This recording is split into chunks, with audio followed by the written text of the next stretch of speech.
राधे कृष्ण। आप सभी को ओम नमो नारायण। स्वागत है आप सभी का आपके अपने चैनल देव देवी धाम में। मैं रूबी शर्मा फिर से आप सभी के सामने लेकर आई हूँ श्री दुर्गा सप्तशती के पाठ का हिंदी में अध्ययन। तो आज मैं आप सभी के सामने दुर्गा सप्तशती का 12वां अध्याय पढ़ने जा रही हूँ। जैसा कि आप सभी जानते हैं, इससे पहले की वीडियो में मैं आप सभी के लिए 11 अध्याय पूर्ण कर चुकी हूँ। तो आज मैं आप सभी को 12वां अध्याय सुनाऊंगी और वो भी हिंदी में। तो चलिए शुरू करते हैं। 12वें अध्याय का नाम है देवी चरित्रों के पाठ का महात्म्य। मैं 3 नेत्रों वाली दुर्गा देवी का ध्यान करता हूँ। उनके श्री अंगों की प्रभा बिजली के समान है। वे सिंह के कंधे पर बैठी हुई भयंकर प्रतीत होती है। हाथों में तलवार और ढाल लिए अनेक कन्याएं उनकी सेवा में खड़ी हैं। वे अपने हाथों में चक्र, गदा, तलवार, ढाल, बाण, धनुष, पाश और तर्जनी मुद्रा धारण किए हुए हैं। उनका स्वरूप अग्निमय है तथा वे माथे पर चंद्रमा का मुकुट धारण करती हैं। देवी बोली, देवताओं, जो एकाग्रचित होकर प्रतिदिन इन स्तुतियों से मेरा सत्वन करेगा, उसकी सारी बाधा मैं निश्चय ही दूर कर दूंगी। जो मधुकैटभ का नाश, महिषासुर का वध तथा शुंभ निशुंभ के संहार के प्रसंग का पाठ करेंगे तथा अष्टमी, चतुर्दशी और नवमी को भी जो एकाग्रचित हो भक्ति पूर्वक मेरे उत्तम महात्म्य का श्रवण करेंगे, उन्हें कोई पाप नहीं छू सकेगा। उन पर पाप जनित आपत्तियां भी नहीं आएंगी। उनके घर में कभी दरिद्रता नहीं होगी तथा उनको कभी प्रेमी जनों के विछोह का कष्ट भी नहीं भोगना पड़ेगा। इतना ही नहीं, उन्हें शत्रुओं से, लुटेरों से, राजा से, शस्त्र से, अग्नि से तथा जल की राशि से भी कभी भय नहीं होगा। इसलिए सबको एकाग्रचित होकर भक्ति पूर्वक मेरे इस महात्म्य को सदा पढ़ना और सुनना चाहिए। यह परम कल्याणकारक है। मेरा महात्म्य महामारी जनित समस्त उपद्रवों तथा आध्यात्मिक आदि तीनों प्रकार के उत्पातों को शांत करने वाला है। मेरे जिस मंदिर में प्रतिदिन विधि पूर्वक मेरे इस महात्म्य का पाठ किया जाता है, उस स्थान को मैं कभी नहीं छोड़ती। वहां सदा ही मेरा सन्निधान बना रहता है।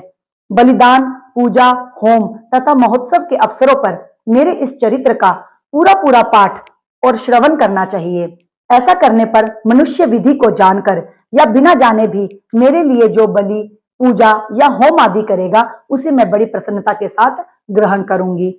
शरत काल में जो वार्षिक महापूजा की जाती है, उस अवसर पर जो मेरे इस महात्म्य को भक्ति पूर्वक सुनेगा, वह मनुष्य मेरे प्रसाद से सब बाधाओं से मुक्त तथा धन, धान्य एवं पुत्र से संपन्न होगा। इसमें तनिक भी संदेह नहीं है। मेरे इस महात्म्य, मेरे प्रादुर्भाव की सुंदर कथाएं तथा युद्ध में किए हुए मेरे पराक्रम सुनने से मनुष्य निर्भय हो जाता है। मेरे महात्म्य का श्रवण करने वाले पुरुषों के शत्रु नष्ट हो जाते हैं। उन्हें कल्याण की प्राप्ति होती है तथा उनका कुल आनंदित रहता है।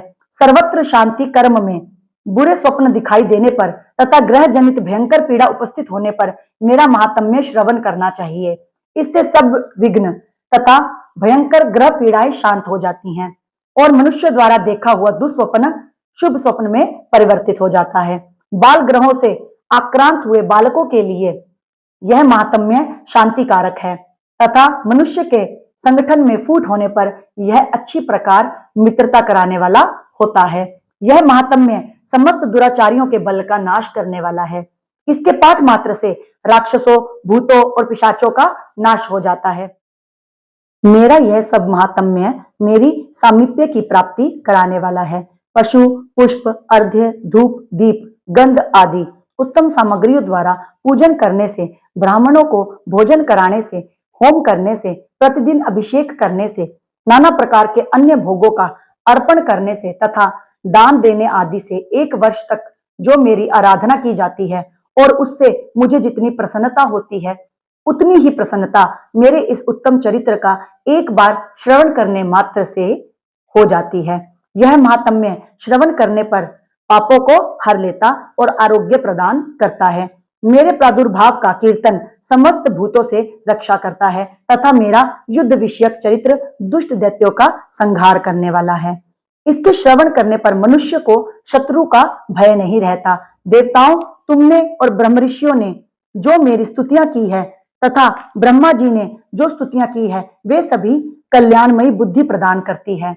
वन में, सूने मार्ग में अथवा दावानल से घिर जाने पर, निर्जन स्थान में, लुटेरों के दाव में पड़ जाने पर या शत्रुओं से पकड़े जाने अथवा जंगल में सिंह, व्याघ्र या जंगली हाथियों के पीछा करने पर, कुपित राजा के आदेश से वध या बंधन के स्थान में ले जाए जाने पर, अथवा महासागर में नाव पर बैठने के बाद भारी तूफान से नाव के डगमग होने पर और अत्यंत भयंकर युद्ध में शस्त्रों का प्रहार होने पर अथवा वेदना से पीड़ित होने पर, किम बहुना सभी भयानक बाधाओं के उपस्थित होने पर जो मेरे इस चरित्र का स्मरण करता है वह मनुष्य संकट से मुक्त हो जाता है।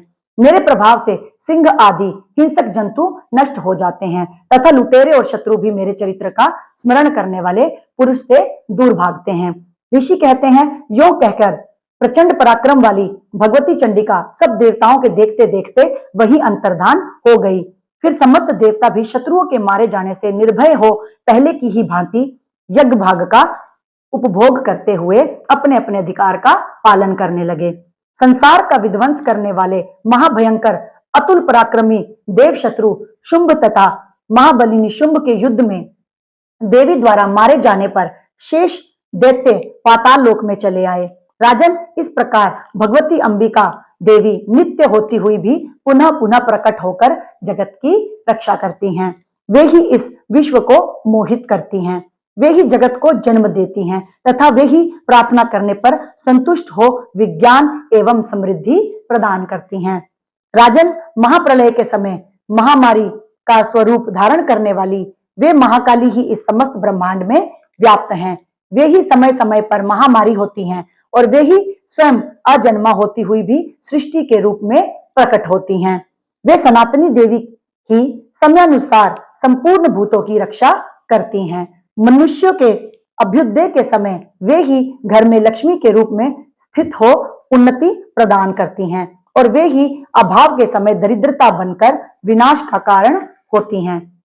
पुष्प, धूप और गंध आदि से पूजन करके उनकी स्तुति करने पर वे धन, पुत्र, धार्मिक बुद्धि तथा उत्तम गति प्रदान करती है। इस प्रकार श्री मार्कंडेय पुराण में सावर्णिक मनवंतर की कथा के अंतर्गत देवी महात्म्य में फल स्तुति नामक 12वां अध्याय पूरा हुआ। तो इसी के साथ इतना ही।